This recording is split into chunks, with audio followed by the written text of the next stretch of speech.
Cik Mo, buat apa mak cik ni keluarkan saya sanggup aja kalau main-main tak perlu datang. Sebab apa? Sebab mu nak belajar menatang anyar tikun ni bukan satu benda yang mudah, Cik Mo. Untuk anyar tikun ni Cik Mo memerlukan kesabaran yang tinggi. Kesabaran dia tahap level dia dewa-dewa. Sebab dia punya nak buat tikar daun pandang ni sangat rumit, Cik Mo. Sebab dia daripada awal sampailah habis ya. Banyak sangat proses dia dan banyak sangat dia punya kerenah. Antaranya Cik Mo kena luruk dulu, lepas tu Cik Mo kena jemur, lepas tu Cik Mo kena rendang, Cik Mo kena layu dan banyak lagi kaedah-kaedah dia.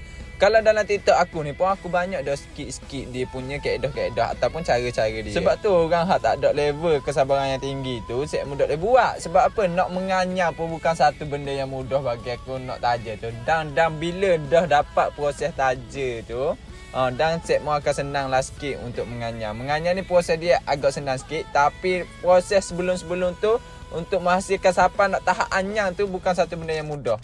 Gitu. Jadi Cik Mo kita jumpa di next video. Beres tak beres tu? Next nak suruh explore mana lagi sila drop di ruang komen.